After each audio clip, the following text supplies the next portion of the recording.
Brokers out with earnings moments ago. Shares are under pressure right now, down a little less than 3%, but off the lows. And joining us now in an exclusive interview before the earnings call is Chairman and Founder Thomas Peterffy. Thomas, always good to have you, especially when there are numbers like these to talk about. So customer accounts were up 28%, commission revenue up 31%, but also customer margin loans were up 28%.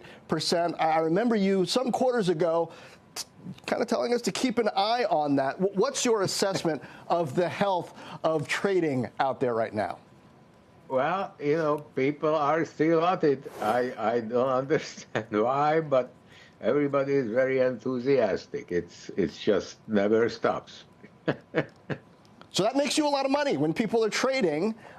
Is the trading healthy and understandable given what we've seen happen overall in the markets, the AI excitement continuing and the Fed beginning to cut?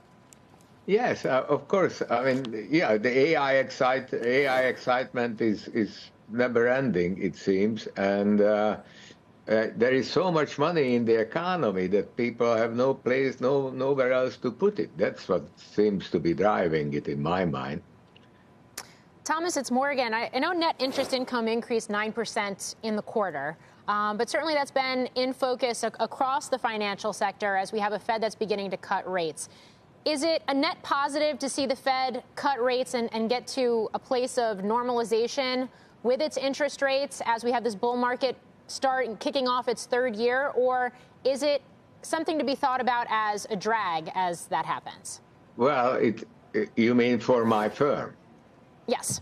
For my firm, it is not positive. My firm makes more money the higher interest rates are, but I think that from the point of view of the economy, I mean, it certainly is a positive when the Fed cuts rates, except if they lose track of inflation. Inflation forces still seem to be around, and so I do not think that rates will be cut as much as many people hope. I want to ask you about forecast contracts, because I know you came on this show back in September to talk about it. Yeah. We have an election just a couple of weeks away. What are you seeing in terms of traction and trading activity for this new product? So it is fascinating because election contracts we had on for about a week and a half now. And initially, last week, Harris was ahead 52 to 48. And currently, over the weekend, it has turned around. So currently, Trump is up 52, almost 53 sometimes, to 47, or 52 to 48. And so it is fascinating how these things move back and forth. It's it's very, very interesting. And of course, we have quite a few of the swing state Senate races listed, and most of, other than in Montana, where she is way up and is very likely to win, it seems.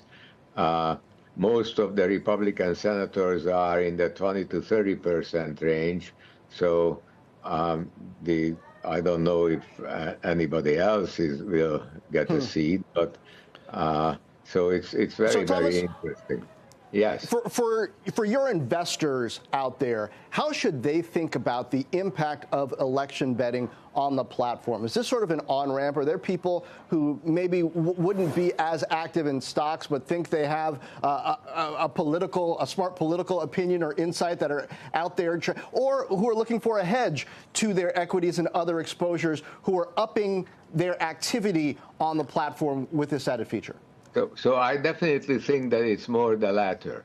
It's about hedging your exposure depending on the kind of stocks that you have in your portfolio, whether they will get hurt or not, depending upon who is going to be elected.